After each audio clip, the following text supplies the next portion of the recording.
Hello, Wrocław, and everyone joining through Hopping platform. I hope you're having a great day.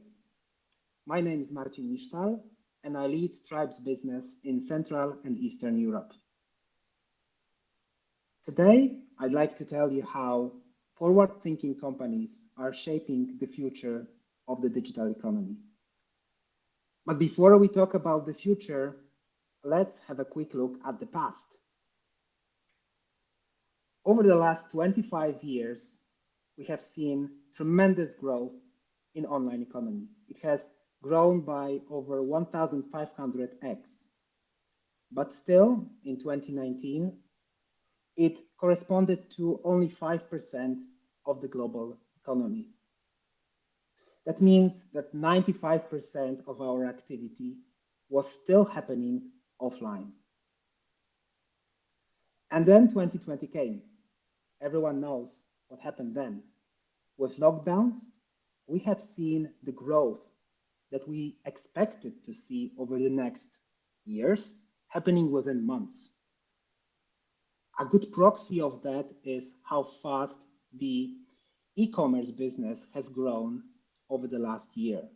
In Europe alone, this growth is around 30%, with countries like Spain growing by over 70%. With this growth, also the consumer expectations and behavior has changed. We now value convenience much more than we used to do a year ago. In US, 20% of consumers purchased a subscription during the pandemic. But what is even more important is that we believe that those new behaviors will stick and they will stay with us. As an example, 50% of European consumers who tried online grocery delivery during the pandemic say that they will continue using the service in the future. When we talk to our users, over 50% of them say that they are looking to launch new business models in the future. And today I would like to talk about 3 such business models: online marketplaces, subscriptions, and something we call embedded finance. Let's start with marketplaces. Forrester estimates that roughly 2/3 of global B2C online retail spending is happening on marketplaces. In countries like China, this is almost 100%. As comparison for Poland, roughly 50% of online retail is happening on marketplaces. Moreover, when you compare 2019 figures, the light bar, and 2020 figures, the purple bar, you can see growth.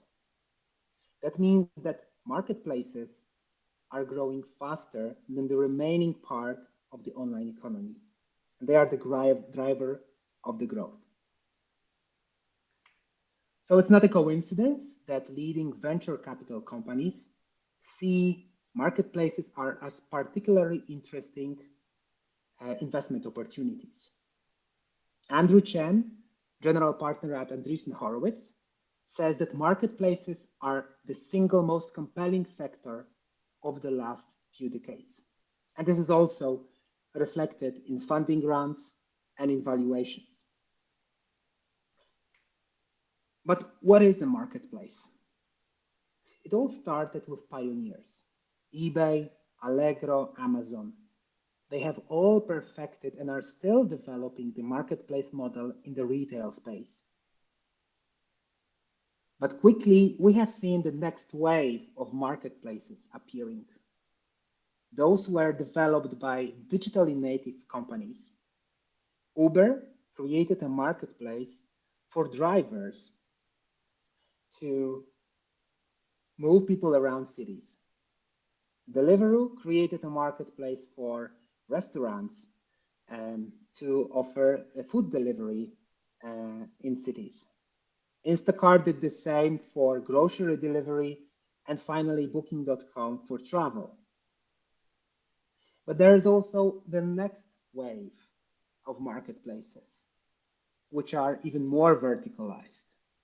Lemonade for insurance, Refurbed for second-hand consumer electronics, Classy for non-profits, TaskRabbit for handymen, Substack for newsletter writers, and finally, Doc Planner in Poland for healthcare. And I would like to zoom in at Doc Planner as a good example of how such marketplace can be built. Doc Planner operates in Poland under a brand Znany Lekarz and under other brands in other countries. They are present globally. And when COVID hit, they quickly understood that they have to help their doctors to facilitate booking of telemedicine appointments by patients. People couldn't visit doctors, but they somehow had to contact them to see and get a consultation. What Doc Planner did, they have built a marketplace where they were also facilitating payments between patients and the doctors. Today, they are still developing the model and launching payments for in-person visits as well. This offering was a great success. Within a few weeks, they have onboarded few thousand doctors on the platform. The next area I'd like to cover is subscriptions. Again, when we talk to our users, over half of them say that they would like to launch subscription business within the next 18 months. The price is great. In Europe alone, subscription businesses are worth 350 billion euro. And it's not only about money, it's also about loyalty. When you launch a subscription, your customers are more likely to return and are less likely to leave. Again, as we did for Marketplace, what subscription really is? I think we all know something we call direct billing model. A business, for example, you, is offering a subscription to a customer. Everyone knows how Netflix works. But what if we flip that model a little bit? On the right, you can see indirect billing model. What if you are a platform and you enable your users, businesses operating on the platform, to offer subscriptions to their customers? So they are basically offering those subscriptions through you. A good illustration of this is Substack. Substack is a platform for newsletter writers. Those writers can use Substack to launch subscriptions and offer them to their readers. Today, Substack has over 500,000 paying subscribers and over 12 million readers a month.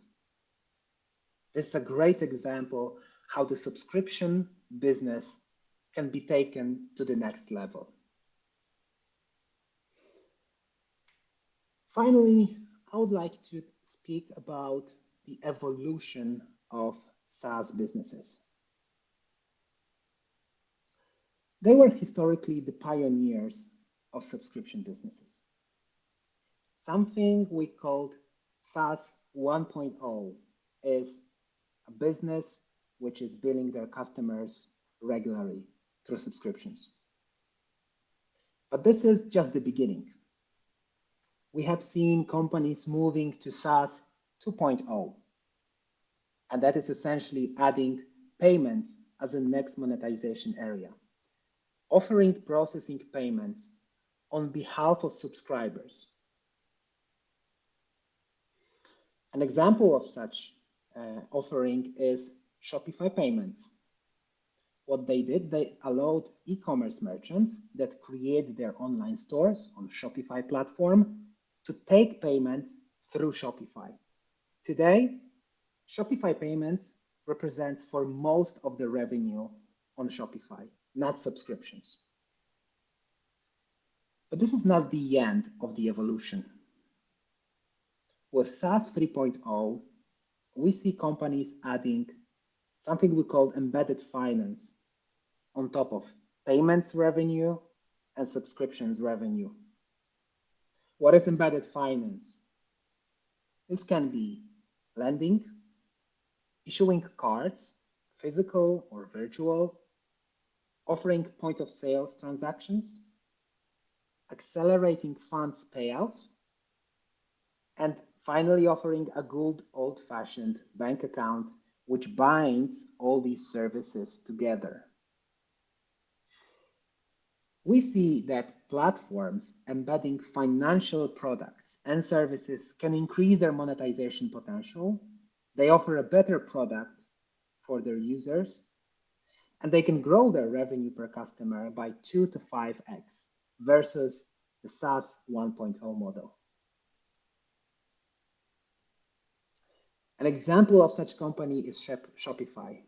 I already explained how they have moved from SaaS 1.0 to SaaS 2.0 by offering payments.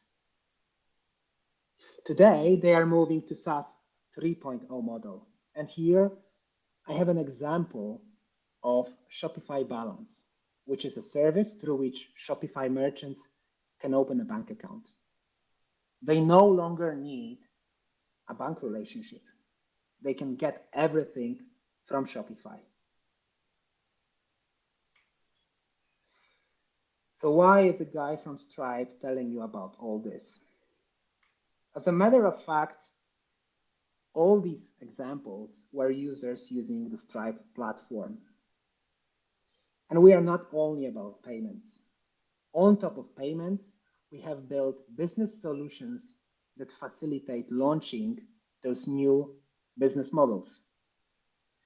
For subscriptions, we have Stripe Billing. For facilitating payments in marketplaces and on platforms, we have Connect. For omni-channel experience, so basically having a unified view of the customer online and offline, we have Stripe Terminal. And finally, for embedded finance, we have Treasury, bank accounts, Capital, which is lending, and Issuing, which is issuing.